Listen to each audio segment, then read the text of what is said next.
Déjalo ir, eres una mentirosa, vámonos. Eso fue lo que escuché apenas me acerqué a aquella escena inverosímil. Pero lo que hice ese día, nunca me arrepentí. Llevaba casi 10 horas manejando sin parar. La carretera Federal 45 cortaba el interior de Zacatecas como una cicatriz gris en medio del semidesierto, y mi tráiler, un Scania, parecía conocer cada bache, cada curva, cada pedazo de asfalto derretido por el sol. El volante estaba caliente en mis manos. El sudor me escurría por la frente. Afuera, el mundo era solo nopal, polvo y cielo abierto, un cielo tan inmenso que parecía querer tragarnos. No había encendido la radio en días.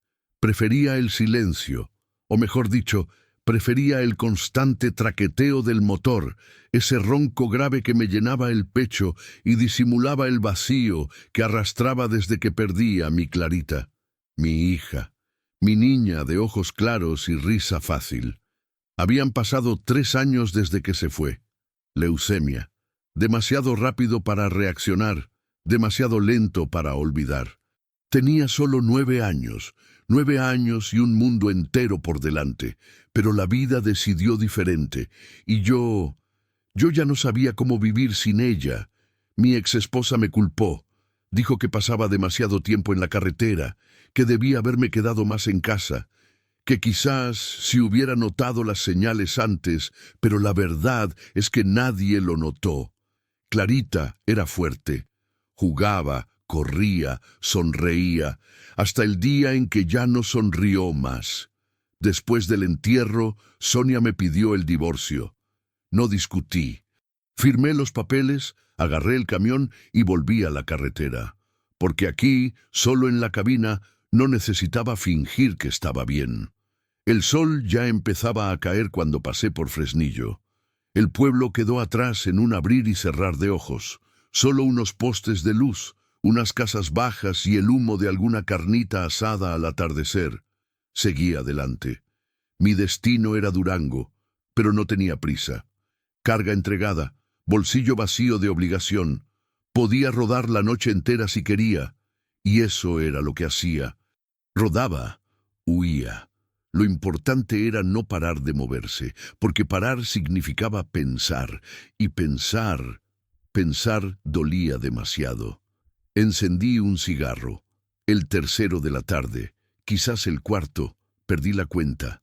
El humo salió por la ventana abierta y se mezcló con el olor a tierra caliente y maleza quemada. Era finales de agosto, época de canícula brava en el semidesierto. Todo reseco, todo agrietado. Hasta el aire parecía pesar en los pulmones.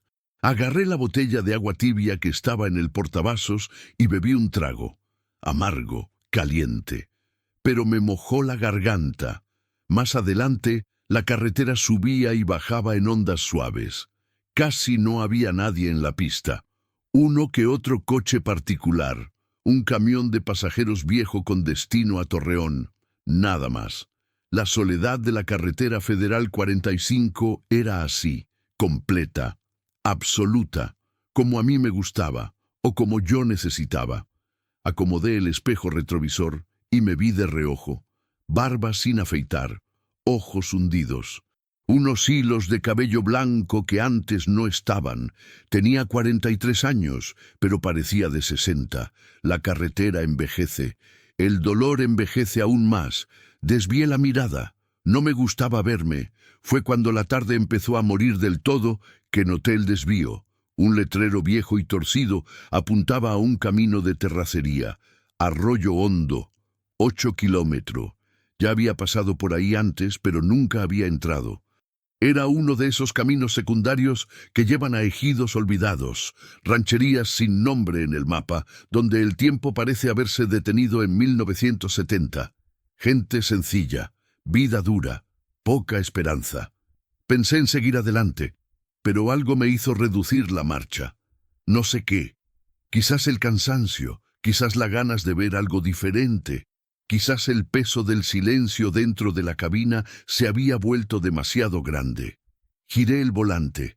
El Scania gimió en la curva, levantando polvo rojo. El camino de terracería era estrecho, lleno de baches y piedras sueltas. Los árboles se cerraban a ambos lados, mezquites retorcidos, arbustos secos, lianas colgando como cuerdas viejas. El sol ya estaba naranja, casi rojo, tiñendo todo con esa luz de fin de mundo. Disminuí la velocidad, 40, 30, 20 por hora. El motor rugía bajo, como si también estuviera cansado. Recorrí unos 5 kilómetros por aquel camino polvoriento. Pasó una casa de adobe, luego otra, un gallinero. Un perro flaco que le ladró al camión, nada más. La ranchería de Arroyo Hondo debía estar justo ahí adelante. Pero fue antes de llegar que escuché un grito, agudo, desesperado, cortante como una navaja, un grito de mujer. Pisé el freno. El camión se detuvo con un balanceo pesado, levantando una nube de polvo rojo alrededor. Apagué el motor, abrí la puerta, bajé de la cabina despacio, el corazón ya latiendo más rápido. El grito vino de nuevo, más alto, más afligido. Venía de abajo, de la orilla del arroyo. Empecé a caminar hacia el sonido, pisando pasto seco que crujía bajo mis botas. La luz del sol ya estaba débil, pero aún se podía ver. El barranco bajaba unos 10 metros hasta la orilla, y allá abajo vi una mujer, flaca, pelo oscuro, vestido rasgado. Temblaba de pies a cabeza, sosteniendo algo en sus brazos, un bebé, y detrás de ella, de espaldas a mí, un hombre gritaba. No se podía escuchar todo, pero se podía sentir el odio. «No es mío, esa desgracia no va a llevar mi apellido». La voz de él era gruesa, embriagada de ira. La mujer lloraba e intentaba retroceder, pero él avanzaba. «Échalo de una vez, Ana, échale al bastardo al arroyo antes de que yo haga algo peor». Mi sangre se heló. Entendí lo que estaba pasando, y mi cuerpo se movió antes que mi cabeza. Bajé el barranco sin pensar. Las piedras se soltaban bajo mis botas. Resbalaba, me agarraba a los arbustos, me arañaba las manos con los espinos, pero no paraba. El corazón me martilleaba en el pecho. La respiración me salía entrecortada. Y en mi cabeza solo una cosa resonaba. No dejes que esto pase. No dejes que esto pase. La mujer estaba de espaldas al arroyo ahora. El hombre avanzaba, y en sus manos, temblorosas, envuelto en un paño de algodón sucio, el bebé lloraba.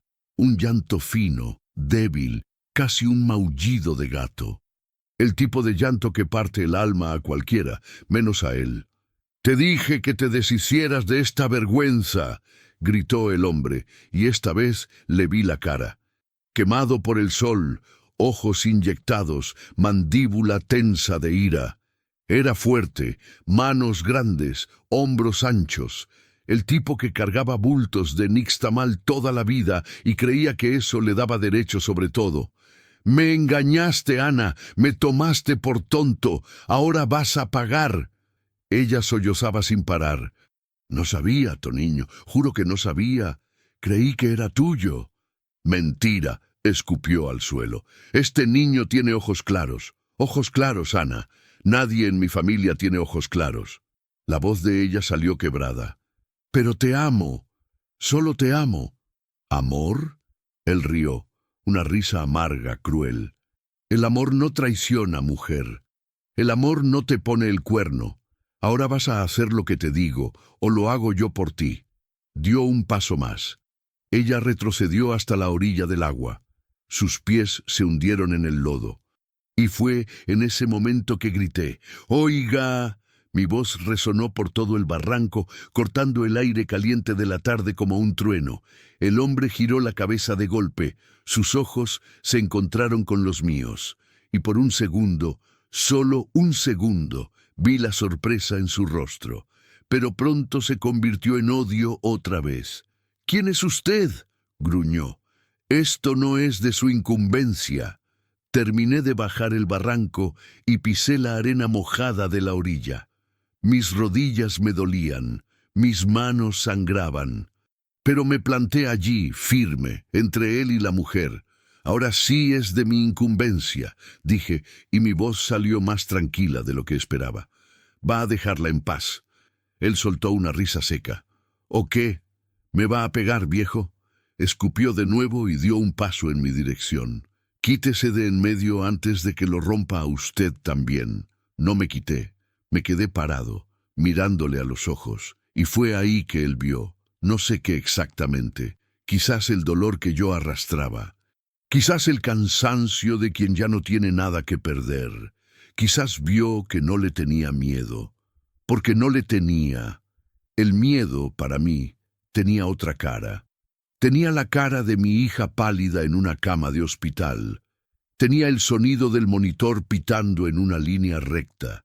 Tenía el olor a formol y flores marchitas en un velorio. Este hombre no me asustaba. La muchacha va a subir conmigo al tráiler, dije. Y usted se va. Él apretó los puños. Ah, es usted no sabe nada. Esta cualquiera me engañó. Este hijo no es mío. No importa de quién sea, respondí. No va a lastimar a nadie. Se lo merece. Nadie se merece esto. La tensión en el aire era tan densa que se podía cortar con un cuchillo. Detrás de mí, la mujer lloraba bajito, aferrando al bebé contra su pecho. Podía escuchar su respiración, rápida, irregular. Podía sentir su miedo irradiando como calor. El hombre dio un paso más, no retrocedí. Levantó el brazo. Y fue ahí que dije, hay un tráiler allá arriba, un Scania rojo, está parado en el camino, y tengo celular. Si le toca un solo dedo a ella o a mí, llamo a la policía, y va a llegar más gente aquí en 5 minutos. Trailero, vecino, quien pase. ¿De verdad quiere arriesgarse? Él dudó. El brazo le tembló en el aire, y entonces, despacio, lo bajó. Esto no se va a quedar así, dijo, con la voz ronca de rabia contenida. Lo voy a encontrar, la voy a encontrar a ella, y se van a arrepentir. Puede intentarlo, respondí. Él escupió en mi dirección. El salivazo cayó en la arena, lejos de mis pies. Luego se dio la vuelta y empezó a subir el barranco, pisando pesado, levantando polvo. Me quedé parado hasta que desapareció arriba, hasta que el sonido de sus pasos se desvaneció, hasta que estuve seguro de que se había ido. Solo entonces respiré hondo y me volví hacia la mujer. Ahora estaba sentada en la arena, las piernas dobladas, el bebé en su regazo, el vestido rasgado a la altura del hombro, el rostro manchado de tierra y lágrimas, los ojos rojos, el cabello pegado a la frente por el sudor. Me miró como si no creyera lo que acababa de pasar. ¿Él se fue? Su voz salió en un hilo. Se fue, dije. Pero tenemos que irnos de aquí. Puede regresar. Ella asintió, pero no se movió. Se quedó allí, mirando al bebé. El niño había dejado de llorar y ahora solo respiraba, pequeñito, los ojitos cerrados, el rostro rojito de tanto esfuerzo. Me agaché frente a ella. ¿Cómo se llama? Ana, susurró. Ana Lucía. Mucho gusto, Ana. Soy Gilmar. Le extendí la mano. Ella miró mi mano como si fuera algo de otro mundo. Luego, despacio, la apretó. Su mano estaba fría, temblaba. ¿Y él? Señalé al bebé. Ella miró a su hijo y sus ojos se llenaron de lágrimas de nuevo. Miguel, dijo. Quería llamarlo Miguel. Miguel. El nombre me golpeó el pecho como un puñetazo. Miguelito. Mi Clarita siempre quiso tener un hermanito. Siempre nos pedía que tuviéramos otro bebé. Si es niño, papá, lo llamamos Miguel. Ella había elegido el nombre sola, a los 6 años, viendo un dibujo en la tele. Parpadeé rápido para ahuyentar el recuerdo. Miguel es un nombre bonito, dije, y mi voz salió más quebrada de lo que quería. Ven, Ana, tenemos que irnos de aquí. Ella intentó levantarse, pero las piernas le fallaron. La sujeté del brazo, la ayudé. Era ligera, demasiado delgada. Del tipo de delgadez que viene de pasar hambre, de pasar necesidad. Sosteniendo al bebé con un brazo, ella se apoyó en mí con el otro, y despacio, paso a paso, empezamos a subir el barranco. Subir fue más difícil que bajar. El sol ya se había escondido detrás de los árboles, y la luz se volvió azulada, esa luz de casi noche que lo deja todo medio fantasmal. Mis pies resbalaban en la tierra suelta. Sujetaba a Ana con una mano y me apoyaba en los arbustos con la otra. Ella jadeaba, tropezaba, pero no soltaba al bebé. Nunca lo soltaba. Cuando llegamos arriba, me detuve para respirar. El pecho me ardía, la espalda me dolía. Ya no era tan joven como creía. El tráiler estaba allí, parado en medio del camino de terracería, grandote y rojo como un monstruo dormido. Nunca había estado tan feliz de ver ese Scania en la vida. «Ven», dije, «vamos a entrar». Ayudé a Ana a subir a la cabina. Ella se sentó en el asiento del copiloto, todavía aferrando a Miguel contra su pecho. El bebé se había despertado y gimoteaba bajito. Hambre, probablemente. Yo también subí, cerré la puerta y encendí el motor. El ronroneo familiar llenó la cabina. Encendí los faros, y fue solo entonces, con la luz fuerte cortando la oscuridad, que vi el camino por delante. Vacío. Ninguna señal de Toniño. Ningún coche. Nada. Pero no me confié. ¿Tienes algún lugar a donde ir?, pregunté. Ana negó con la cabeza. No, yo vivía con él, en una casa allá atrás, cerca del arroyo. Todo lo que tengo está allá. ¿Familia? Mi mamá murió cuando era niña. Mi papá, no sé dónde está. Hace años que no lo veo. Ella bajó la cabeza. Me quedé en silencio por un momento, pensando. No podía dejarla regresar allí. No con Toniño pudiendo volver en cualquier momento. No con el bebé. No de esa manera. ¿Tienes hambre?, pregunté. Ella levantó los ojos, sorprendida, como si nadie le hubiera hecho esa pregunta antes. Sí, admitió con voz débil. El bebé necesita mamar. Necesita, pero yo no estoy produciendo leche bien, no he comido bien. Asentí. Está bien, vamos a la ranchería, compramos algunas cosas y después vemos qué hacemos, ¿de acuerdo? Ella me miró con una mezcla de gratitud y desconfianza, como si no supiera si podía confiar, pero tampoco tuviera otra opción. ¿Por qué está haciendo esto?, preguntó. Ni siquiera me conoce. Engrané la primera marcha. El tráiler empezó a moverse despacio, levantando polvo en el aire. Porque es lo correcto, respondí. Pero en el fondo, yo sabía que había más que eso. Estaba el recuerdo de mi Clarita.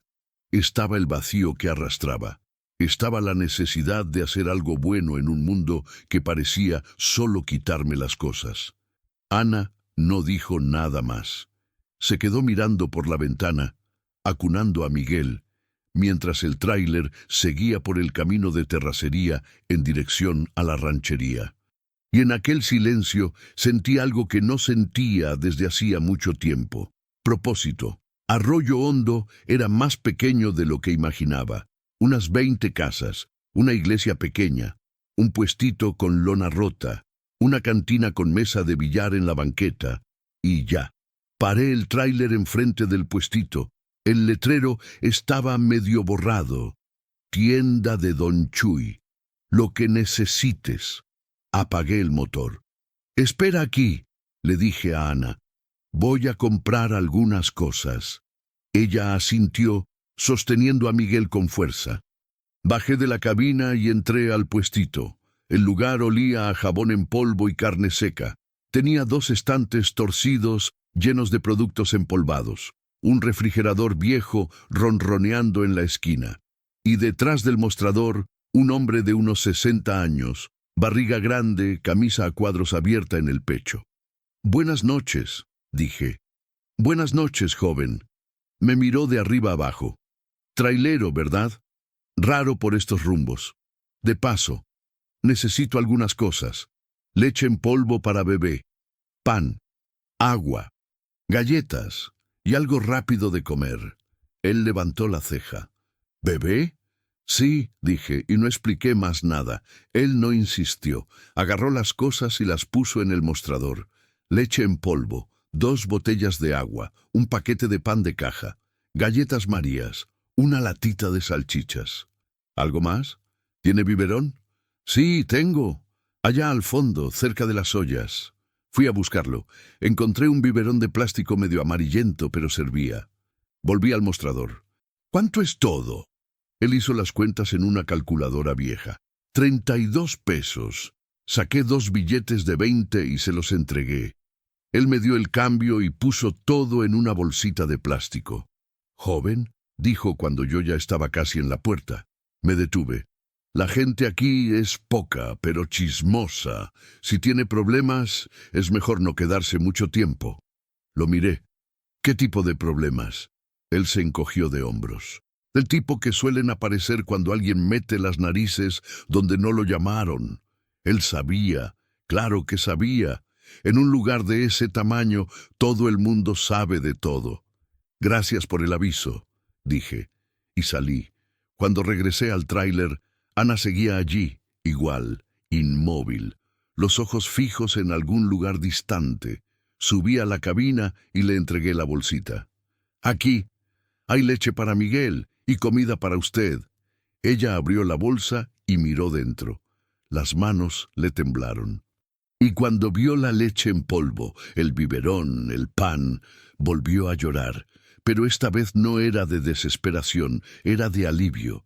«Gracias», susurró con la voz quebrada. «Gracias, gracias». «Coma», dije. Y después preparamos el biberón para el niño. Ella agarró el pan y comió, despacio al principio, después más rápido, como quien no come bien hace días.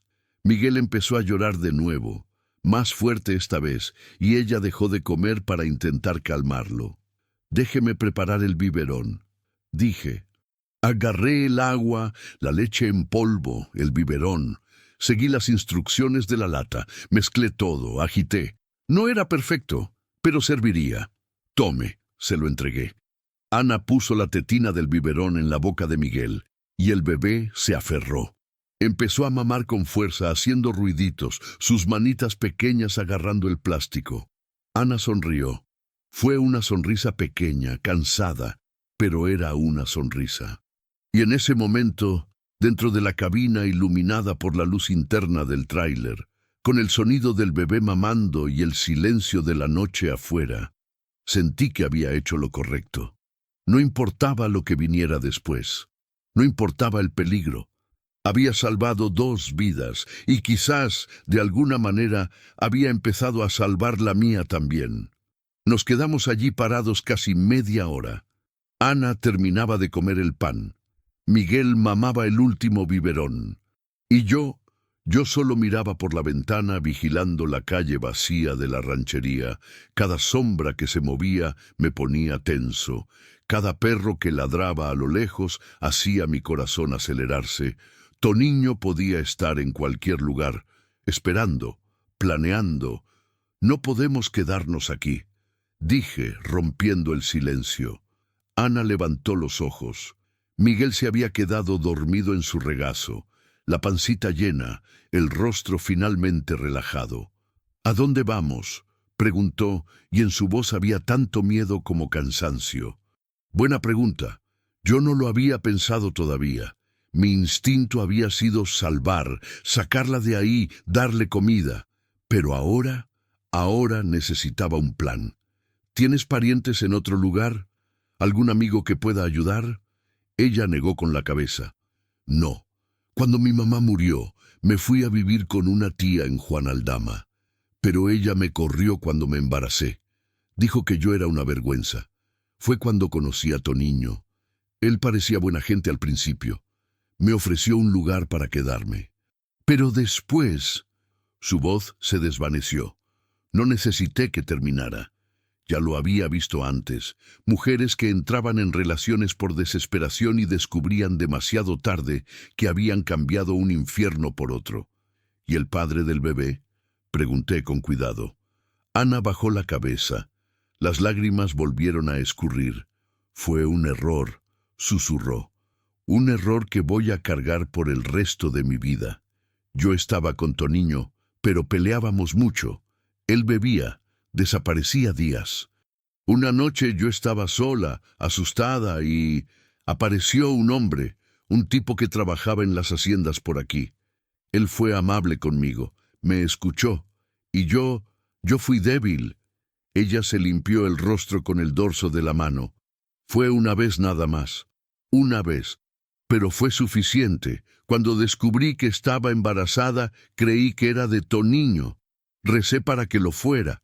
Recé todos los días para que lo fuera, pero cuando Miguel nació, los ojos, completé.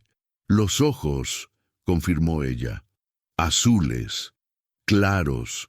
Y Toniño los vio. Él los vio y enloqueció. Dijo que me iba a matar, que iba a matar al bebé, que nadie iba a saber, que iba a aparecer un accidente.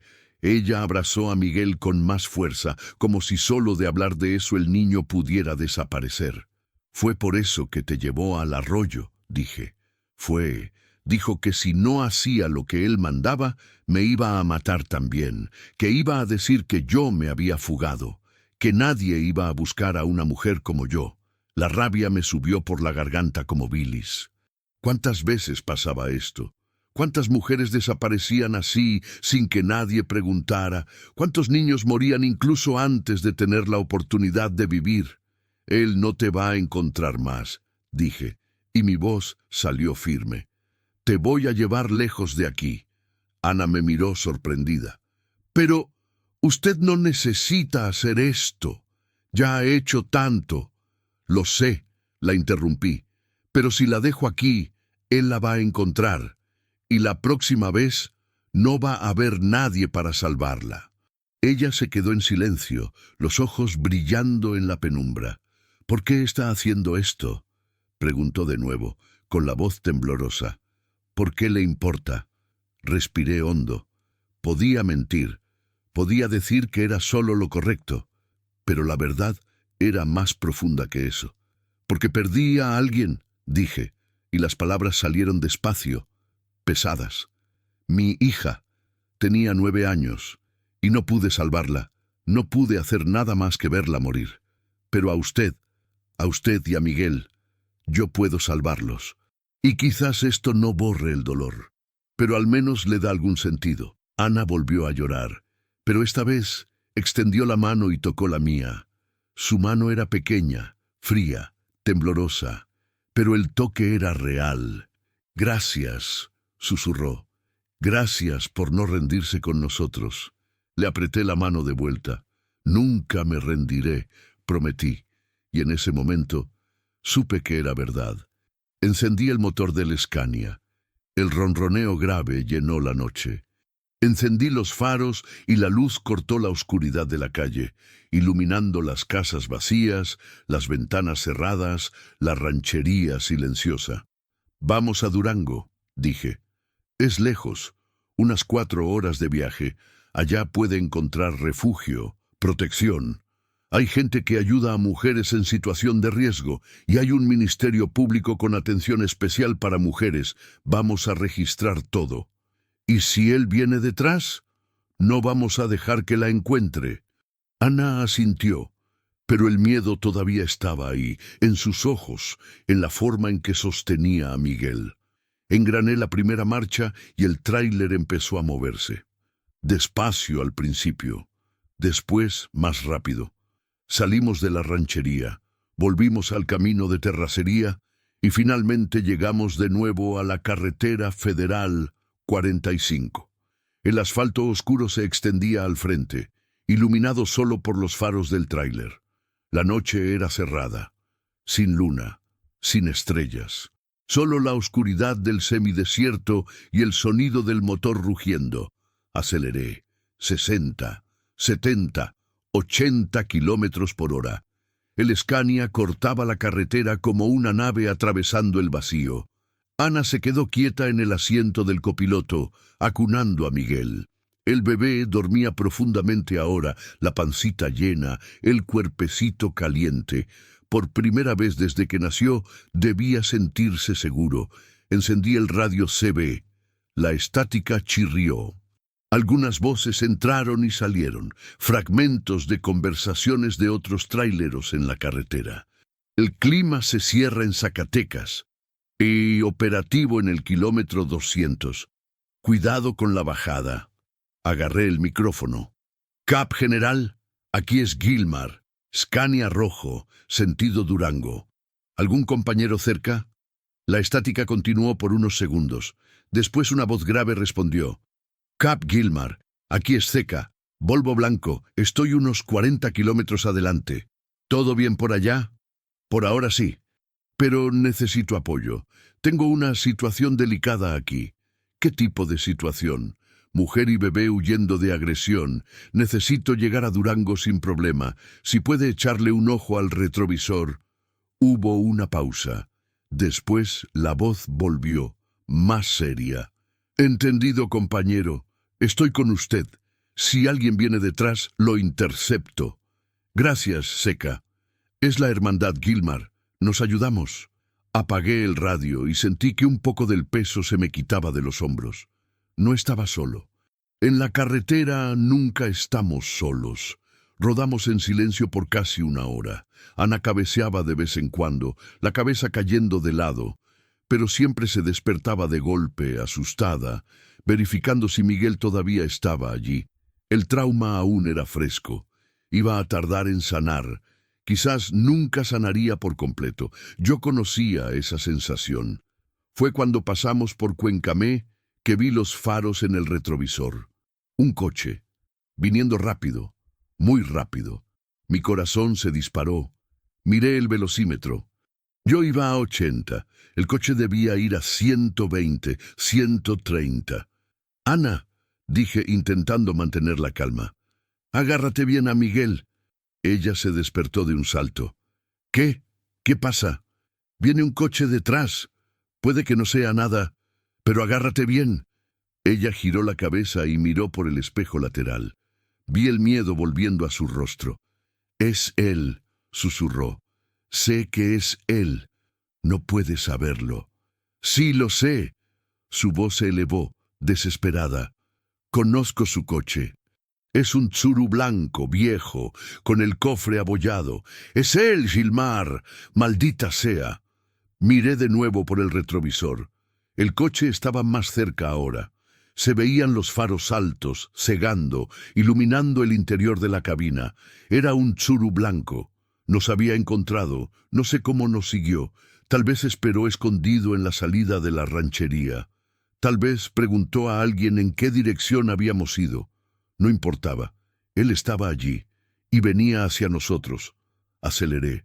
El Scania respondió rugiendo, subiendo a 90, 100 kilómetros por hora, pero un tráiler cargado, incluso vacío, no compite con un coche en velocidad. Yo lo sabía.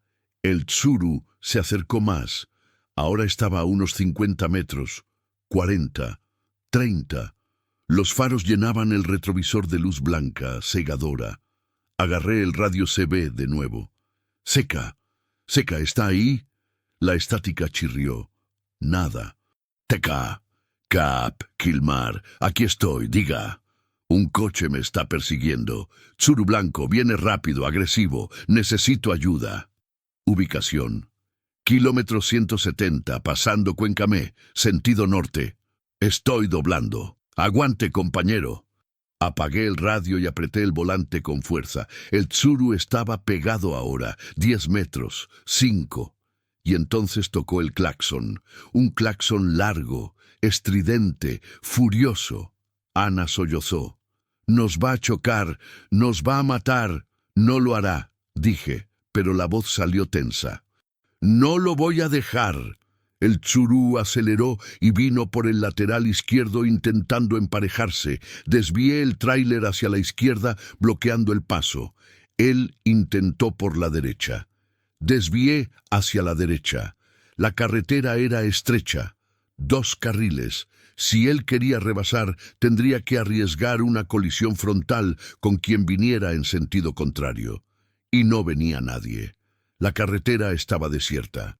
El Tsuru intentó de nuevo, acelerando, tocando el claxon, los faros parpadeando como si fueran gritos. Fue cuando vi la curva al frente, una curva cerrada, bajando, y tuve una idea. Aceleré un poco más, ganando distancia.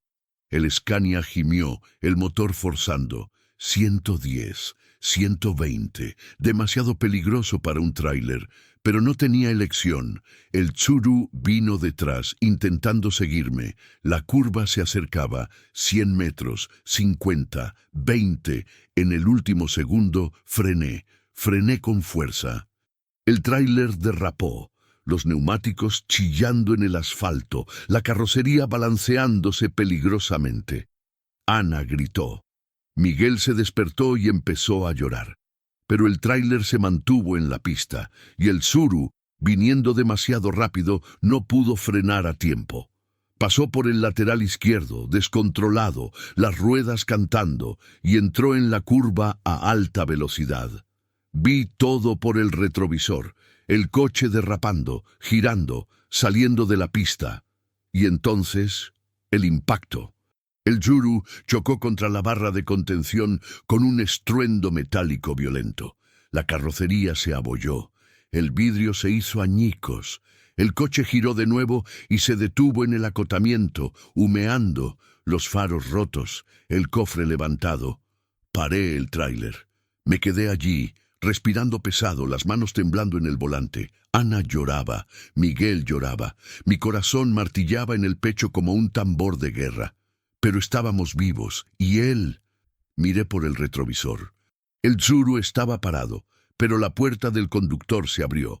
Toniño salió tambaleándose. Tenía sangre en la cara, el brazo colgando, probablemente roto, pero todavía estaba de pie, y gritó. Gritó mi nombre, gritó el nombre de Ana, gritó amenazas que se perdieron en el viento. No esperé a escucharlo, engrané la marcha y aceleré.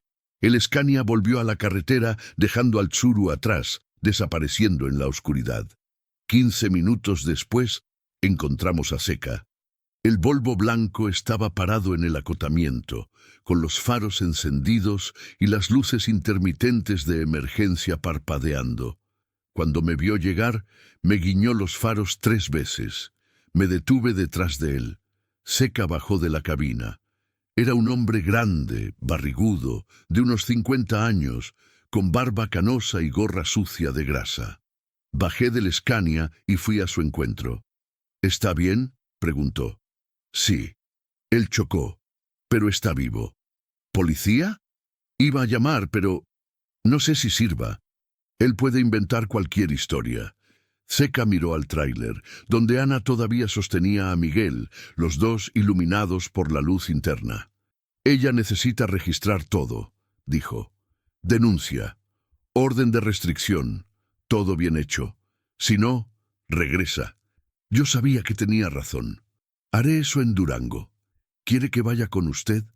No es necesario. Ya ha hecho demasiado. Seca me dio una palmada en el hombro. Cuidado, compañero. Un hombre así no se rinde fácil. Lo sé. Él volvió al Volvo. Yo volví al Scania y seguimos viaje, juntos en la carretera. 2 tráilers cortando la noche, llevando esperanza a donde antes solo había miedo. La noche parecía no tener fin. Rodamos por 2 horas más, siempre atentos, siempre mirando por el retrovisor. El Volvo de Seca iba adelante ahora, abriendo camino, y yo lo seguía justo detrás. La carretera estaba vacía, solo nosotros y el asfalto, cortando el semidesierto adormecido. Ana había dejado de llorar, pero no de temblar. Seguía mirando hacia atrás cada 5 minutos, como si esperara ver los faros del Tsuru surgiendo de nuevo en la oscuridad. Miguel dormía en su regazo, ajeno a todo, demasiado pequeño para entender el peligro que había pasado, demasiado pequeño para saber que su vida había sido salvada 2 veces en una noche. Va a venir de nuevo, dijo Ana de repente, la voz baja, casi un susurro. Yo mantuve los ojos en la carretera. Quizás. No es quizás. Va a venir. Ella apretó a Miguel contra su pecho. Usted no conoce a Toniño, él no se rinde, nunca se rinde. Cuando bebe se pone peor aún, y siempre encuentra una forma de encontrarme. Esta vez no la va a encontrar. ¿Cómo puede estar seguro? Yo no podía, pero no iba a dejar que ella perdiera la esperanza, porque esta vez no está sola, dije. Tiene ayuda, hay gente a la que le importa. Y vamos a hacer las cosas bien. Policía, abogado, albergue, todo en orden. Él no podrá acercarse a usted. Ana se quedó en silencio por un momento. Después preguntó, ¿y usted? ¿Qué? ¿Se irá después? ¿Volverá a la carretera y nunca más lo veré? La pregunta me tomó desprevenido. Yo no había pensado en eso. Mi plan era llevarla a Durango, ayudar en lo que fuera necesario y después... ¿Después qué? Volver a la Escania, volver a la soledad, volver a la vida de siempre, vacía y sin sentido. No lo sé, admití.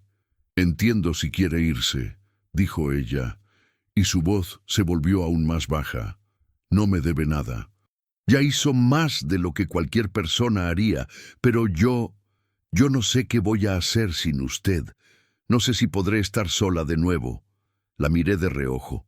Era tan joven, debía tener unos 20 y pocos años, flaca, lastimada, asustada, y a pesar de todo lo que había pasado, aún tenía una luz en los ojos, una voluntad de vivir, de proteger a su hijo, de empezar de nuevo. Y me vi en Clarita, en mi niña, en la niña que no pude salvar, pero que luchó hasta el último segundo, que sonrió incluso cuando el dolor era demasiado grande, que me pidió que no estuviera triste, como si ella tuviera miedo de dejarme solo. No la voy a abandonar, dije, y las palabras salieron firmes. No mientras me necesite. Ana soltó un suspiro tembloroso y una lágrima le corrió por el rostro. Gracias, murmuró. Asentí y volví los ojos a la carretera.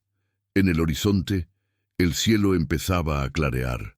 Una línea fina de luz azulada cortaba la oscuridad, anunciando el amanecer. La noche estaba terminando, y con ella quizás lo peor de la pesadilla también. Llegamos a Durango cuando el sol ya había salido. La ciudad se despertaba despacio, coches empezando a circular, gente yendo a trabajar. El movimiento tímido de las calles aún somnolientas. Era domingo, todo más tranquilo. Seca tocó el claxon 3 veces y saludó por la ventana. Yo saludé de vuelta, él giró en una salida y desapareció. Había cumplido su papel. Ahora el resto era conmigo. Seguí por las avenidas anchas de Durango, buscando el lugar correcto. Yo ya conocía la ciudad de otros viajes. Sabía dónde estaban las gasolineras, los restaurantes para traileros, los talleres, pero nunca había necesitado buscar el Ministerio Público con atención especial para mujeres. Hasta ahora. Me detuve en un semáforo y saqué el celular. Busqué en Google. Ministerio Público Durango, atención mujeres. Apareció la dirección. Avenida Juárez, número tal. No estaba lejos. Vamos al Ministerio Público ahora, le dije a Ana. Usted va a contar todo lo que pasó, todo, Ana. No esconda nada, las amenazas, la violencia, lo que él intentó hacer con Miguel. Todo. Ella asintió, pero el miedo todavía estaba ahí. Y si no me creen, le van a creer. Tiene marcas y tiene testigo. Yo vi todo. Pero yo lo engañé. ¿Eso no importa? No, dije firme. Nada justifica lo que él hizo. Nada. No importa lo que haya pasado antes. Él intentó matar a su hijo, Ana. Intentó matarla a usted. Eso es un delito.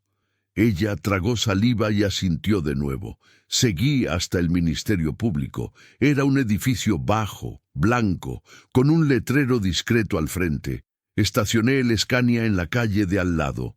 Apagué el motor. El silencio que vino después fue pesado. «Vamos», dije. Bajamos de la cabina. Ana sostenía a Miguel con fuerza, envuelto en una manta que yo había agarrado del tráiler. El bebé estaba quieto, solo observando el mundo con esos ojitos azules enormes.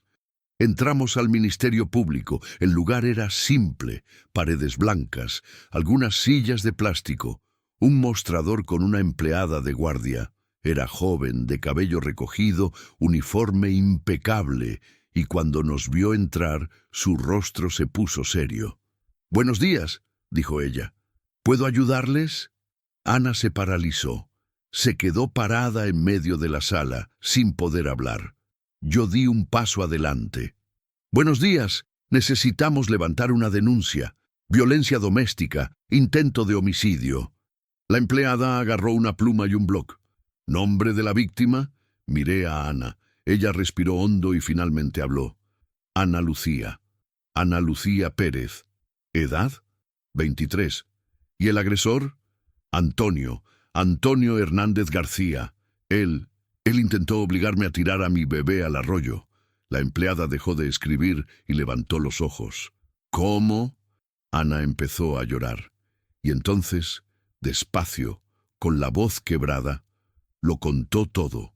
Desde el principio, la relación abusiva, las agresiones, el embarazo, el descubrimiento de que el bebé no era de Toniño, la escena en el arroyo, la fuga, la persecución en la carretera. La empleada escuchaba en silencio, el rostro cada vez más serio.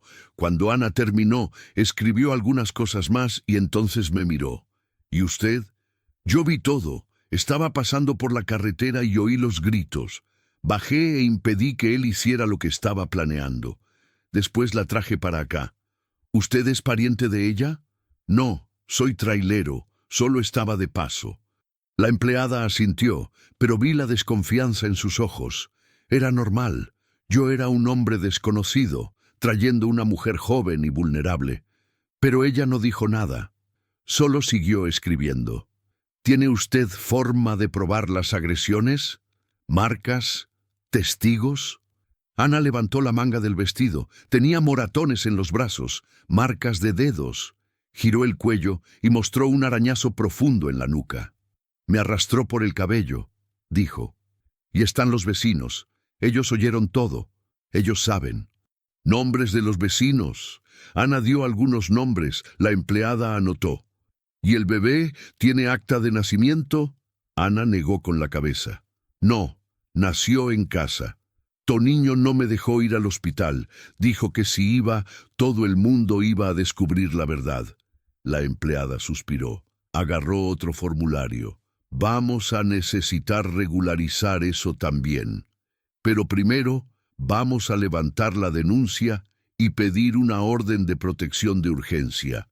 El agresor no puede acercarse a usted a menos de 200 metros. Si lo intenta, será detenido». «¿Y si viene de todos modos?», preguntó Ana, la voz temblorosa. «A él no le importa la ley, a él no le importa nada. Si viene, usted llama a la policía, inmediatamente». La empleada miró a Ana con firmeza. «Pero mientras tanto, usted necesita un lugar seguro para quedarse. ¿Tiene algún lugar?» Ana me miró. Yo miré a la empleada. «¿Existe algún albergue, algún lugar que acepte mujeres en situación de riesgo?» «Existe. La Casa Hogar para Mujeres. Está aquí en Durango. Reciben mujeres víctimas de violencia doméstica, pero tiene protocolo, necesita un oficio de canalización y a veces hay lista de espera». «¿Cuánto tiempo de espera?» «Depende. Pueden ser días, pueden ser semanas». Ana empezó a temblar de nuevo. Le puse la mano en el hombro. «¿Y hasta entonces?», pregunté. La empleada dudó. «¿Tiene algún familiar? ¿Algún amigo?» «No», dijo Ana, la voz casi inaudible. La empleada me miró. Después miró a Ana.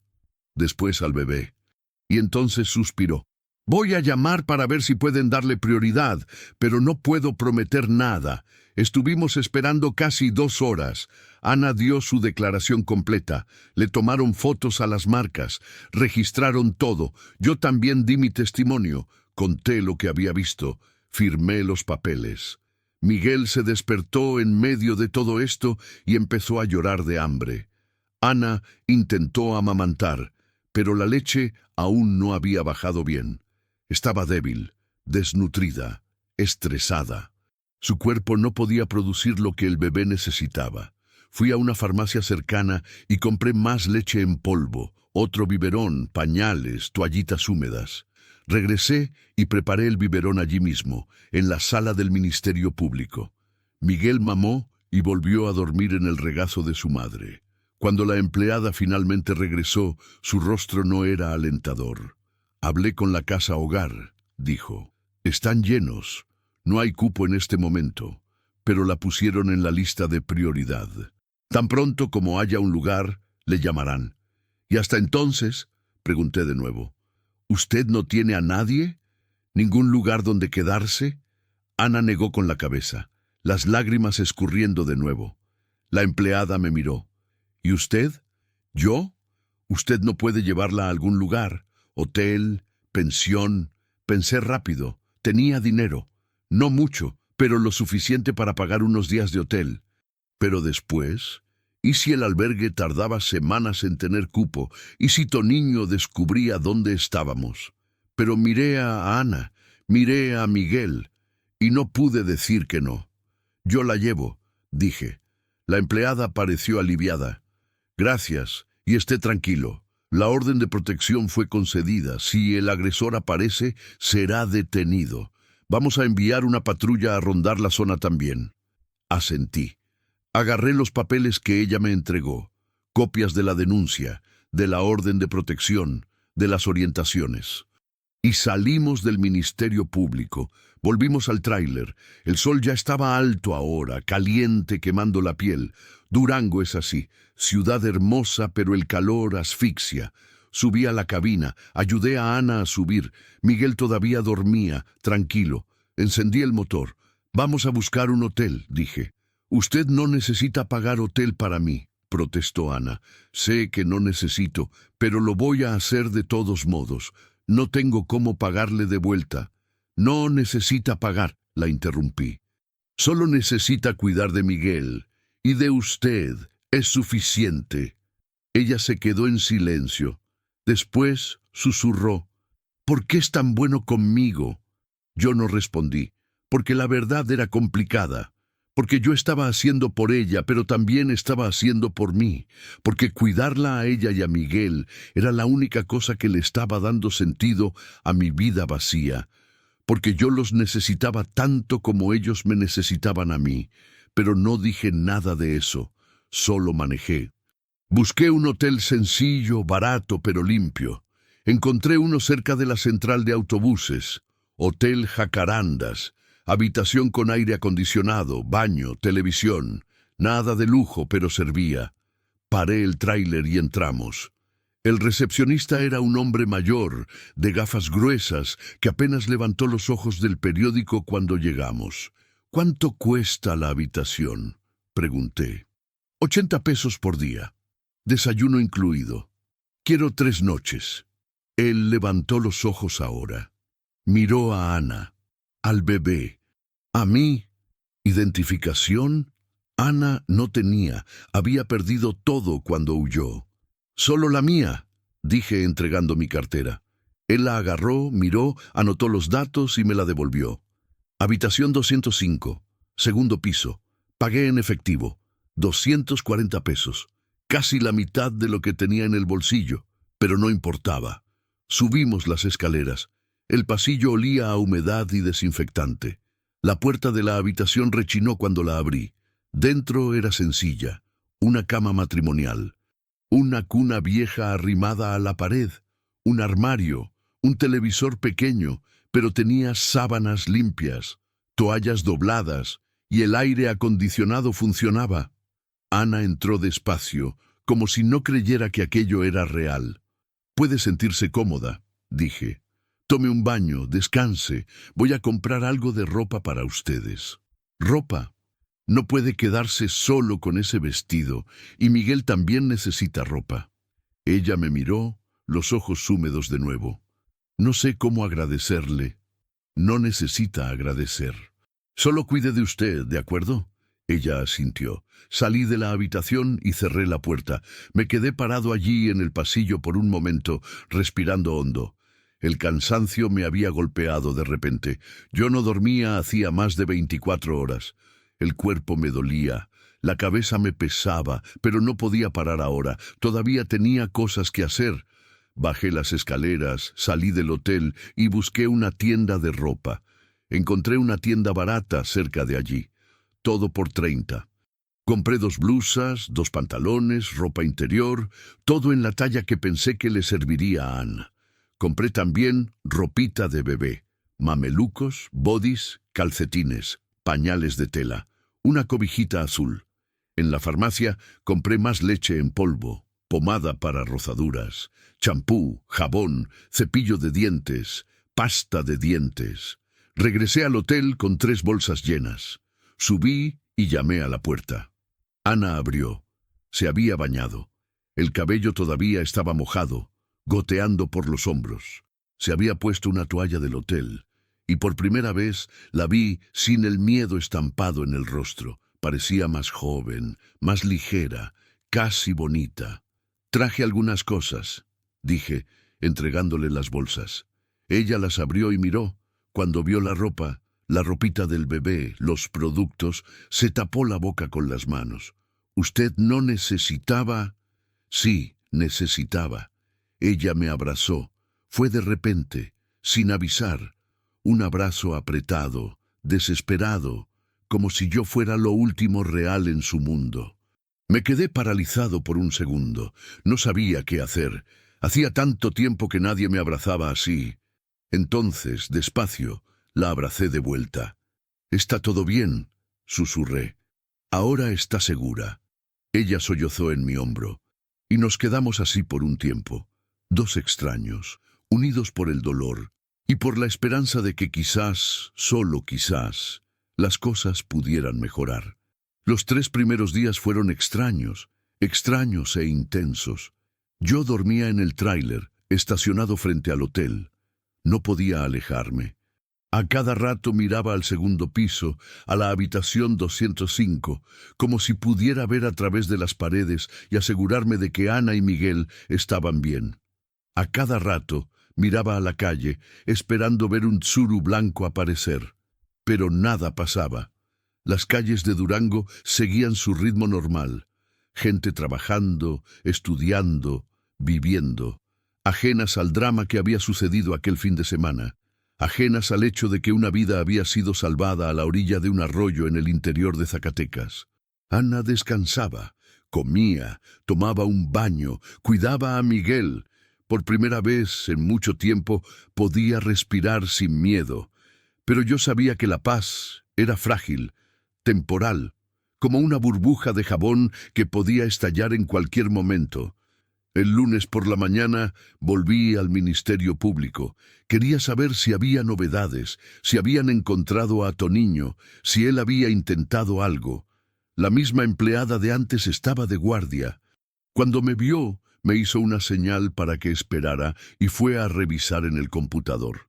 «El agresor no ha sido localizado aún», dijo, regresando con una carpeta. «Enviamos un equipo al ejido Arroyo Hondo, pero su casa estaba vacía. Vecinos dijeron que no apareció desde el sábado. Probablemente huyó. O está esperando el momento correcto», dije. Ella me miró seria. «La orden de protección está activa. Si él aparece en Durango, cualquier policía puede detenerlo. Pero no podemos hacer búsqueda activa. No tenemos personal para eso, a menos que cometa otro delito. Entonces, ¿solo esperamos a que aparezca?» «Desafortunadamente sí». Apreté los puños. Quería gritar. Quería decir que esto era injusticia, que habíamos hecho todo bien, que Ana había denunciado y aún así ella todavía no estaba segura. Pero gritar no iba a resolver nada. «¿Y el albergue?», pregunté. «Todavía sin cupo. Pero Ana está en la lista de prioridad. Puede ser esta semana, puede ser la próxima». «¿Y si no hay cupo?», la empleada suspiró. «Hay otras opciones. Casas de apoyo de iglesias, ONGs. Pero todo tiene protocolo. Todo tarda». Asentí y salí de allí con la rabia atascada en la garganta. El sistema era lento, burocrático, Y mientras tanto gente como Ana se quedaba a la deriva, dependiendo de la suerte o de la bondad de extraños. Suerte. Era solo eso lo que teníamos. Volví al hotel y subí hasta la habitación. Llamé a la puerta. Ana abrió. Se había puesto una de las blusas que yo había comprado, una azul clara, sencilla, y unos pantalones de mezclilla. El cabello lo tenía recogido en una cola de caballo. Tenía mejor aspecto, menos cansada, menos asustada. Miguel dormía en la cuna improvisada, cubierto por la cobijita azul. «Traje desayuno», dije, mostrando la bolsa de papel con pan dulce, frutas y jugo que había comprado en una panadería. «Usted no necesita estar comprando cosas para nosotros», dijo ella, pero agarró la bolsa y la puso en la mesita. «Lo sé, pero quiero hacerlo». Ella me miró por un momento, como si estuviera intentando entender por qué, pero no preguntó. Solo abrió la bolsa y empezó a comer. Me senté en la silla cerca de la ventana. Miré a la calle. El movimiento aumentaba, coches, motos, camiones urbanos. Fui al Ministerio Público, dije. No encontraron a Toniño todavía. Ana dejó de masticar. El miedo volvió a sus ojos. «Está escondido», susurró. «Esperando. Sé que lo está. La policía lo detendrá si aparece. ¿Y si no aparece? ¿Y si se esconde hasta que todos lo olviden? ¿Y después regresa?» No tenía respuesta para eso, porque ella podía tener razón. Hombres como Toniño no se rinden fácil, esperan, planean, y cuando todo el mundo baja la guardia, «No vamos a dejar que se acerque a usted», dije, pero las palabras salieron menos convincentes de lo que yo quería. Ana volvió a comer, pero vi que había perdido el apetito. Pasé el resto de la mañana allí, conversando con ella. Fue la primera vez que realmente hablamos, sin prisa, sin miedo, solo nosotros dos, mientras Miguel dormía.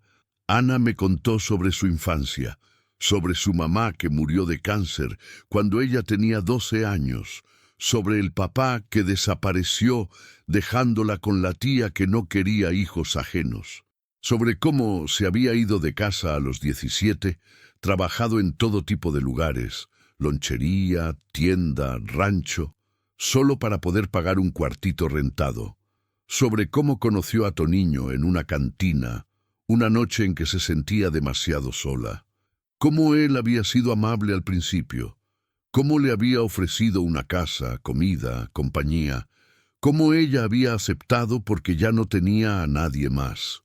«Creí que él me iba a salvar», dijo, con la voz quebrada, «pero solo me hundió más».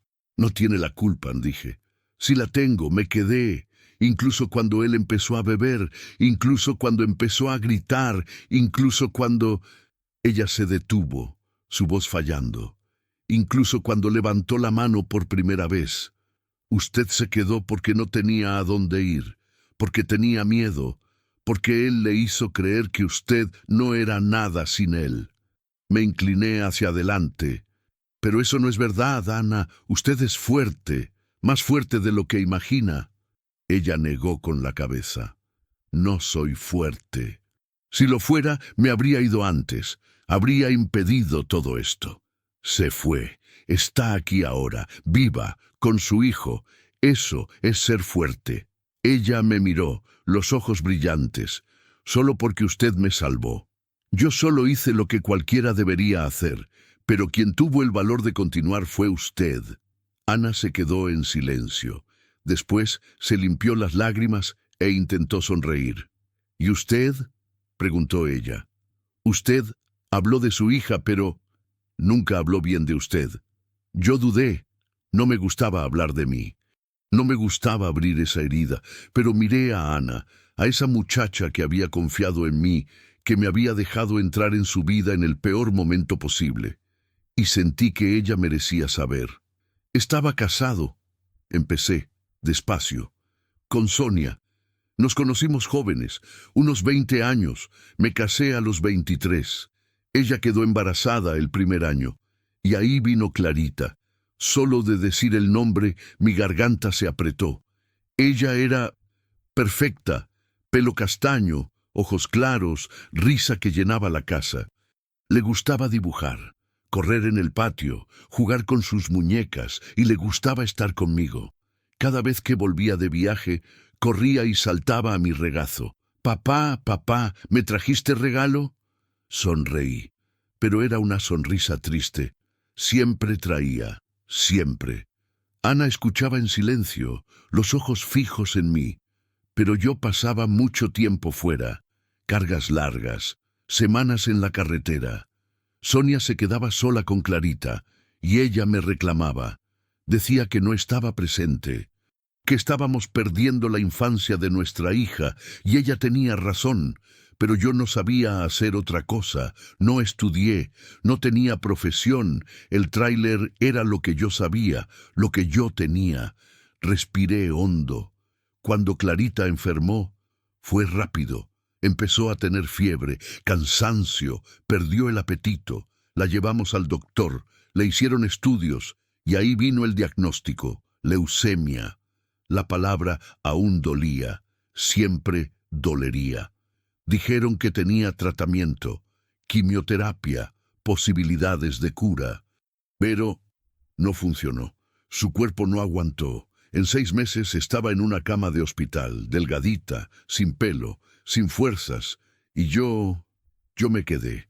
Dejé el tráiler, me quedé con ella todos los días, sostuve su mano, le leí cuentos, le canté las canciones que le gustaban, las lágrimas me bajaron sin pedir permiso. El último día, ella me miró y dijo, «Papá, no estés triste, voy a estar bien, voy a convertirme en estrellita y te veré desde arriba». Mi voz se quebró. Tenía 9 años. 9. Y estaba intentando consolarme. Ana empezó a llorar también. Después de que ella murió, Sonia ya no pudo mirarme. Creo que ella me veía y recordaba a Clarita. O quizás ella realmente me culpaba. No sé, ya no hablábamos. Ya no dormíamos juntos. Nos convertimos en 2 extraños, viviendo en la misma casa, hasta que ella pidió el divorcio. «Y usted volvió a la carretera», dijo Ana.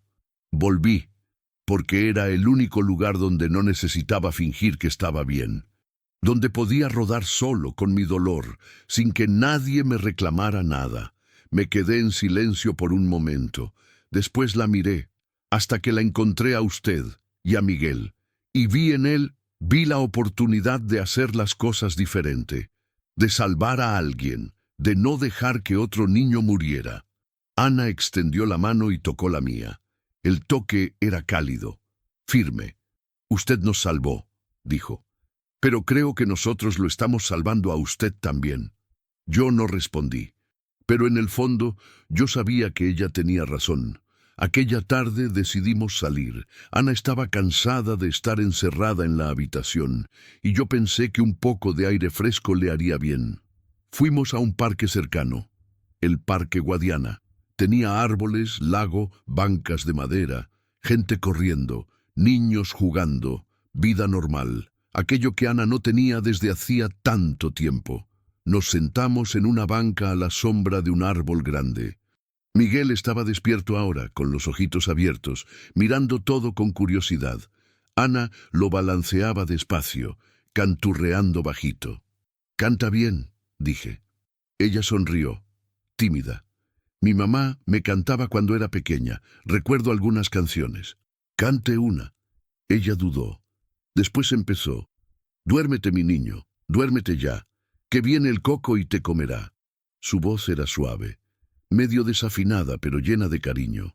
Miguel cerró los ojitos, acunado por la canción.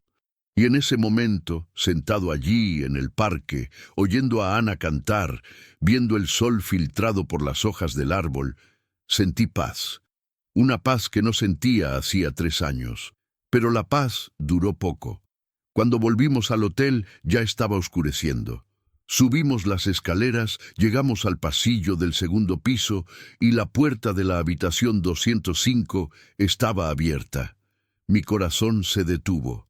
«Quédese detrás de mí», le dije a Ana, empujándola hacia atrás. Entré en la habitación despacio, tenso, listo para enfrentar lo que fuera, pero no había nadie. La habitación estaba vacía, pero había sido revuelta. La ropa que yo había comprado estaba tirada en el suelo, la gaveta del armario abierta, el colchón movido, el televisor encendido, chirriando estática, y en la pared, escrito con lápiz labial rojo, un mensaje: «Las voy a encontrar». Ana soltó un grito ahogado. Miguel empezó a llorar y yo sentí el mundo venirse abajo de nuevo. Toniño nos había encontrado. Él sabía dónde estábamos y ahora no teníamos a dónde correr. No dejé que Ana entrara en la habitación. La agarré del brazo, la jalé de vuelta al pasillo y cerré la puerta con fuerza. Mi corazón latía tan rápido que parecía querer salirse del pecho. Las manos me temblaban. La cabeza me daba vueltas, intentando procesar lo que acabábamos de ver. Ese mensaje, esas letras rojas escurridas en la pared. Toniño había estado allí, en nuestra habitación, hurgando en nuestras cosas, marcando territorio como un depredador. «Tenemos que irnos de aquí», dije, la voz saliendo más dura de lo que yo quería. Ahora. Ana temblaba tanto que apenas podía sostener a Miguel. El bebé lloraba, asustado por la desesperación de su madre, por la tensión en el aire. «¿Cómo lo descubrió?», preguntó ella con voz fina, casi un susurro. «¿Cómo sabía dónde estábamos?». «No sé, pero no importa, no podemos quedarnos aquí». Bajé las escaleras corriendo, con Ana detrás de mí. El recepcionista todavía estaba allí, leyendo el mismo periódico, como si nada hubiera pasado. «Alguien entró en nuestra habitación», dije, golpeando el mostrador. Alguien forzó la puerta y dejó una amenaza. El hombre levantó los ojos despacio, sin prisa. «¿Forzó? La puerta no está forzada». «¿Cómo que no está forzada? Yo estuve aquí todo el día. Nadie subió, nadie bajó, al menos nadie que yo viera. Entonces, ¿cómo entró alguien?». Él se encogió de hombros. «Debe tener otra llave. O alguien entró por la ventana. No sé. Yo solo cuido la recepción». La rabia me subió por la garganta como fuego. «¿No vio nada? ¿Nada de nada?». «Vi a un tipo raro rondando por aquí hace unas horas», dijo, volviendo al periódico. «Pero no entró. Se quedó allí afuera mirando. Después se fue». «¿Cómo era ese tipo?». «Grande, fuerte. Tenía una tablilla en el brazo. Mi sangre se heló. Toniño. Había venido. Había vigilado. Había esperado a que saliéramos y entonces había entrado. ¿Por qué no avisó a la policía?». «¿Para qué?». No hizo nada. Solo estaba mirando. Apreté los puños. Quería golpear ese mostrador, quería gritar, pero no tenía tiempo. «Nos vamos», dije. «No voy a pagar más noches. Usted ya pagó 3. Todavía le queda un día. Quédese con el dinero. Ya no volvemos». Agarré a Ana del brazo y salimos. La noche ya había caído completamente. Las calles de Durango brillaban bajo la luz de los postes. Coches pasaban, gente caminaba por las banquetas, vida normal, pero para nosotros todo parecía peligroso. Cada sombra, cada coche, cada hombre en la calle. Fuimos directo al Scania.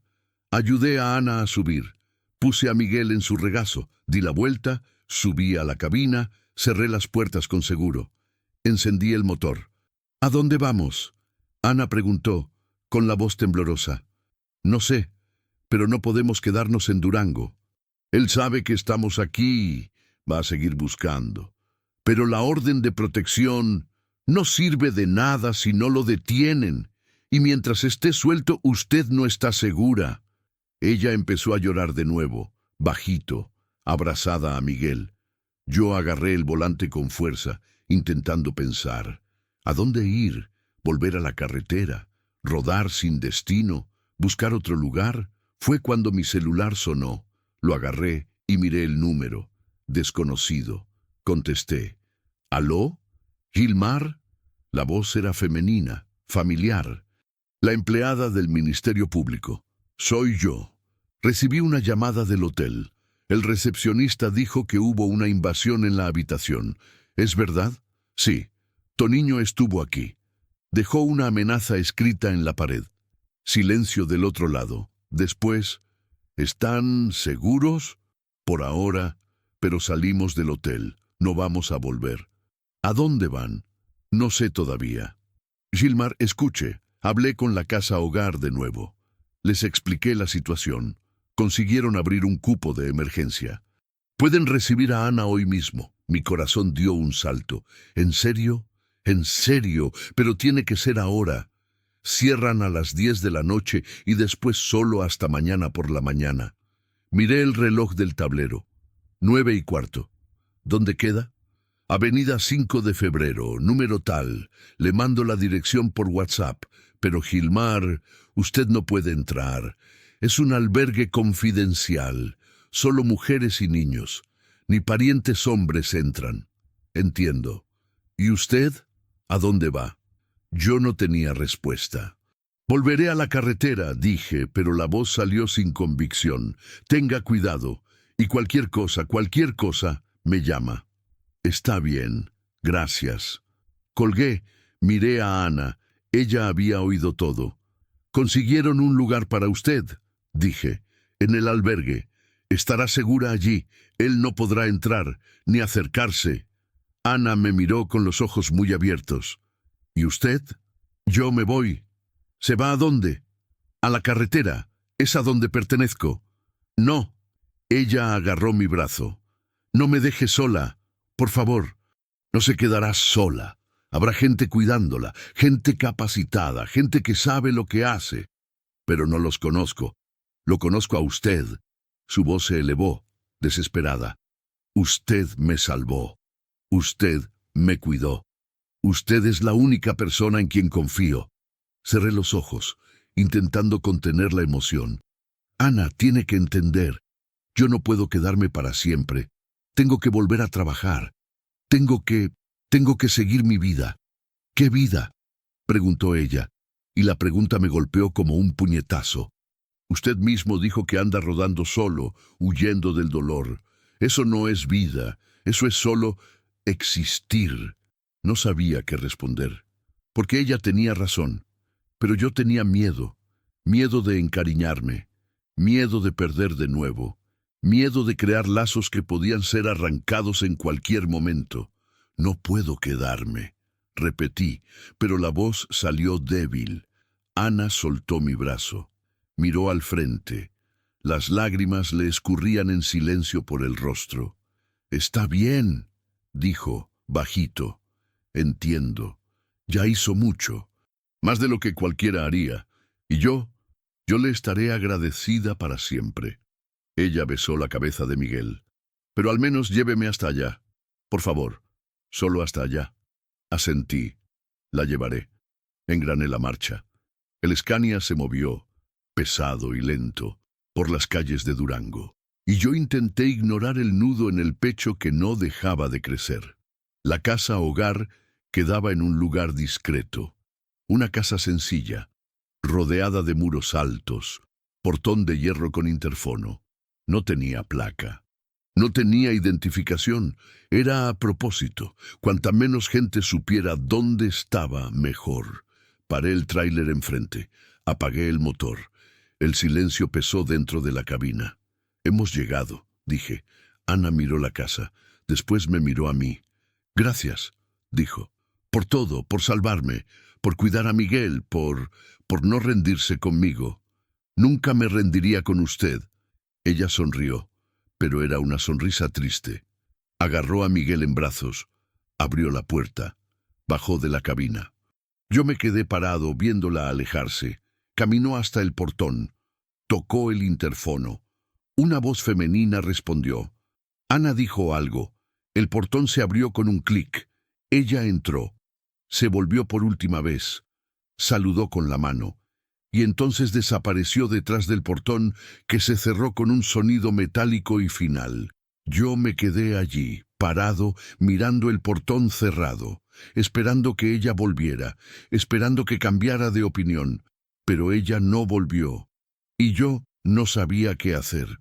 Manejé sin rumbo por las calles de Durango. No tenía plan, no tenía destino, solo rodaba, dejando que el tráiler me llevara. Pasé por el parque donde habíamos estado más temprano, pasé por el hotel, pasé por el Ministerio Público. Cada lugar me recordaba a ella, a ellos. Y la soledad volvió, esa soledad que yo conocía tan bien, que había sido mi compañía en los últimos 3 años, pero ahora parecía diferente, más pesada, más vacía, porque por unos días yo no había estado solo. Por unos días yo había tenido un propósito, alguien que me necesitaba, alguien a quien cuidar. ¿Y ahora? Ahora estaba de vuelta al principio. Me detuve en una gasolinera a la salida de la ciudad, llené el tanque, compré un café en vaso térmico, me senté en la cabina mirando el tablero, el celular sonó, lo agarré, era la empleada del Ministerio Público de nuevo. ¿Gilmar? Sí. Ana llegó bien, está instalada, segura. Qué bueno. Ella me pidió que le llamara. Dijo que quería hablar con usted, pero no puede ser ahora. Mañana por la mañana puede usar el teléfono del albergue. ¿Contesta? Contesto. Ok, le paso el número a ella. Gracias. Colgué. Miré la carretera al frente. La carretera Federal 45 se extendía, oscura y vacía, llamando, como siempre llamó. Encendí el motor, pero no pude salir. Me quedé allí, parado, con el motor encendido, las manos en el volante, sin saber a dónde ir. Porque por primera vez en 3 años yo no quería volver a la carretera. Yo quería quedarme. Pasé la noche estacionado en una gasolinera, sin dormir. Cada vez que cerraba los ojos, veía a Ana, veía a Miguel, veía el portón cerrándose y sentía ese vacío crecer dentro de mí. Por la mañana temprano el celular sonó. Contesté antes de que el primer tono terminara. ¿Aló? ¿Gilmar? Su voz. Ana, ¿está bien? Sí, el lugar es bueno. Hay otras mujeres aquí, hay gente que cuida, hay comida, hay todo lo que necesito. Qué bueno. Silencio. Después, pero lo extraño, mi pecho se apretó. Yo también. Miguel está bien, durmió toda la noche. Creo que siente que estamos seguros ahora. Es bueno saberlo. Otro silencio, más largo esta vez. ¿Gilmar se va a ir? Yo no lo sé. Quédese, dijo ella, y su voz salió firme. Solo unos días más, hasta que me acostumbre aquí, hasta que sepa que todo está bien, por favor. Quería decir que no, quería decir que necesitaba irme, que tenía carga que entregar, que la carretera me llamaba, pero nada de eso era verdad. Me quedo, dije. Oí su suspiro del otro lado. Gracias. Me quedaré cerca. Cualquier cosa de verdad me llama. Lo llamo. Cuide a Miguel. Siempre. Colgamos. Me quedé mirando el celular. Después miré la carretera vacía al frente. Y finalmente entendí. Yo no estaba atrapado en esa carretera. Yo estaba atrapado en el dolor. Y Ana y Miguel me habían dado por primera vez una razón para salir de ella. Los días siguientes fueron extraños. Yo me quedaba en Durango, pero no tenía mucho que hacer. Dormía en el tráiler, comía en fondas baratas, caminaba por la ciudad, esperaba, esperando noticias, esperando el teléfono sonar, esperando saber si estaban bien. Ana llamaba todos los días, a veces más de una vez. Contaba cómo había sido el día, cómo Miguel estaba creciendo, cómo las otras mujeres del albergue eran amables, cómo estaba haciendo terapia, aprendiendo a lidiar con el trauma. Y yo escuchaba, solo escuchaba, pero su voz era como un bálsamo, calmaba la tormenta dentro de mí. El jueves, ella llamó con una noticia. Gilmar, la trabajadora social, logró programar la emisión del acta de nacimiento de Miguel. Es mañana. Usted puede ir conmigo. Puedo. Claro que puedo. Gracias. Sé que no necesita hacer esto, pero quería que estuviera ahí. Usted es parte de su historia. Mi pecho se llenó de algo que yo no sentía desde hacía mucho tiempo: orgullo, pertenencia. Estaré allí, prometí. Y fue en ese momento que me di cuenta. Yo ya no solo los estaba ayudando a ellos se habían convertido en parte de mí. Viernes por la mañana, fui al albergue. Ana salió por la puerta, acompañada de una trabajadora social. Ella estaba diferente: el cabello cortado, corto y limpio, ropa nueva, rostro más lleno. Había ganado peso, había ganado vida. Miguel estaba en su carriola, durmiendo tranquilo, vistiendo un mameluco amarillo. Cuando ella me vio, sonrió. Y esa sonrisa iluminó todo. «Hola», dijo ella. «Hola». Fuimos juntos al registro civil. La trabajadora social ayudó con los papeles. Ana dio toda la información: nombre completo, fecha de nacimiento, lugar de nacimiento. Y cuando preguntaron el nombre del padre, Ana dudó. Me miró. Yo no dije nada. No iba a interferir. Era su decisión. Ella volvió al funcionario y dijo: «No voy a poner el nombre del padre, solo el mío». El funcionario anotó. Media hora después, el acta de nacimiento estaba lista. Miguel Lucío Pérez. Nombre completo. Registro oficial. Existencia reconocida. Ana sostuvo el papel con las dos manos, como si fuera la cosa más preciosa del mundo. Y después abrazó a Miguel, llorando. «Ahora existes», susurró. «Ahora nadie puede decir que no existes». Yo me quedé allí, de pie, viendo aquello. Y sentí que había valido la pena: cada kilómetro, cada noche sin dormir, cada peso gastado, cada segundo de miedo. Había valido la pena, porque yo había salvado 2 vidas, y ellas, sin saberlo, habían salvado la mía también. 2 semanas pasaron, 2 semanas que parecieron cambiarlo todo. Yo aún dormía en el tráiler, pero ahora lo había estacionado en un lugar fijo, un estacionamiento cerca del centro de Durango, donde pagaba una cuota diaria barata y podía ducharme en el baño de los traileros. No era lujo, pero servía. Ana llamaba todos los días, a veces 2, 3 veces. Contaba cómo Miguel había sonreído por primera vez, cómo estaba empezando a fijar la mirada, cómo había hecho amistad con otras mujeres del albergue, cada una con su historia de dolor y superación. Y cada vez que hablábamos, yo sentía que ella se estaba volviendo más fuerte, más segura, más ella misma.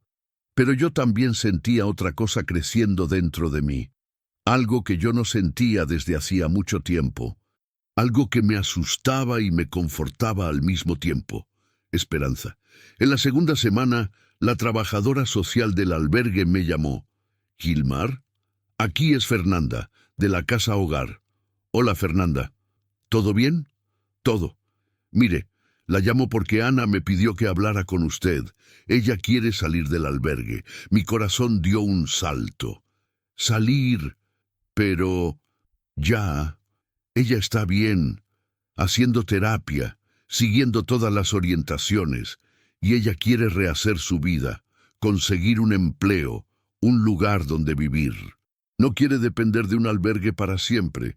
Pero, ¿y tu niño? Él todavía está suelto. Lo sabemos, por eso solo autorizaremos su salida si tiene un plan de seguridad.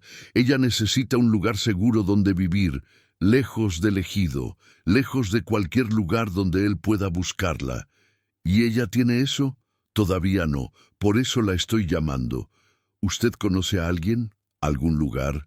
Me quedé en silencio pensando. Conocía a mucha gente en la carretera: traileros, dueños de gasolineras, mecánicos. Pero nadie lo suficientemente cercano como para pedir un favor así. Nadie que pudiera garantizar su seguridad, a no ser... «Tengo un lugar», dije sin pensarlo bien. «¿En serio? ¿Dónde?» «Zacatecas. Tengo una casa allá. Está cerrada hace 3 años.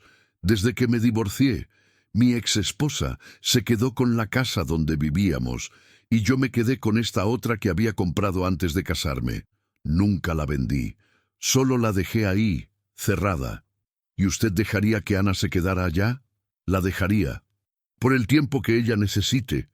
Pero Gilmar, ¿está seguro?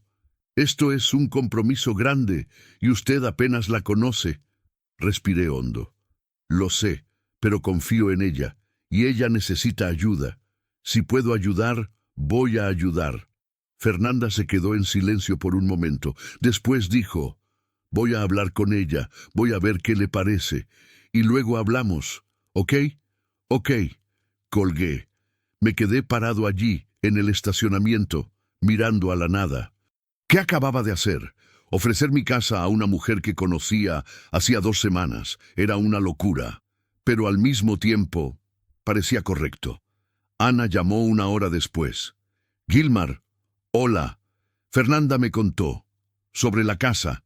Sí, yo sé que parece extraño, pero no es extraño. Ella interrumpió. Es generoso. Es más de lo que podría pedir. Pero, ¿está seguro? No quiero abusar de su bondad. No está abusando. Lo estoy ofreciendo porque quiero. ¿Pero por qué? ¿Por qué hace tanto por mí? Por nosotros. Yo dudé. Después dije la verdad. Porque cuando la miro veo la oportunidad de hacer las cosas diferente. De no fallar, de no perder. Y sé que parece egoísta, pero cuidarlos a ustedes me hace sentir vivo de nuevo. Ella se quedó en silencio. Después oí un sollozo bajito. Gilmar, no sé cómo agradecerle. Usted salvó mi vida, salvó la vida de mi hijo, y ahora me está dando una casa, una oportunidad. Yo voy a pasar el resto de mi vida intentando retribuirle esto. No necesita retribuir nada, solo necesita ser feliz, y cuidar a Miguel es suficiente. Lo seré, le prometo que lo seré. Entonces está acordado. La casa es suya, por el tiempo que necesite. Gracias, susurró. Gracias, Gilmar. Después de que colgamos, me quedé sentado en la cabina, mirando el volante. ¿Qué estaba haciendo? ¿Cambiando mi vida entera por culpa de 2 personas que apenas conocía? Pero en el fondo, yo sabía la respuesta. Ellos ya no eran extraños, eran familia. El viernes siguiente fuimos a Zacatecas. Yo manejé el Scania. Ana fue conmigo en la cabina, con Miguel en su regazo. La trabajadora social del albergue había autorizado su salida, pero con algunas condiciones. Ella tenía que mantener contacto semanal, continuar la terapia en línea y avisar inmediatamente si Toniño aparecía. El viaje duró 3 horas. Hablamos todo el tiempo, sobre todo, sobre su vida antes de Toniño, sobre los sueños que tenía cuando era niña, ser maestra, tener una casita sencilla, plantar flores en el patio, sobre sus planes ahora, conseguir un empleo, criar a Miguel, vivir en paz, y sobre mí, sobre Clarita, sobre Sonia, sobre cómo yo había pasado 3 años huyendo de la vida, creyendo que la carretera iba a curar el dolor. ¿Y sanó?, preguntó Ana. No, solo lo adormeció.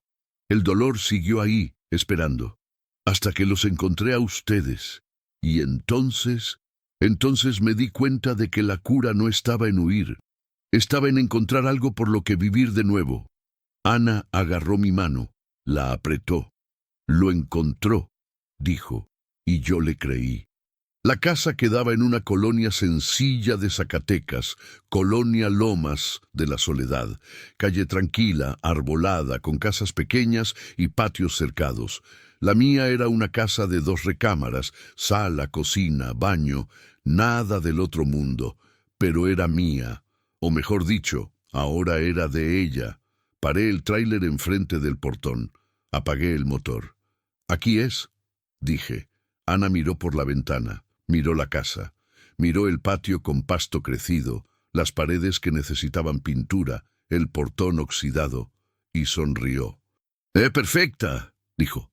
Bajamos. Abrí el portón. Entramos en el patio.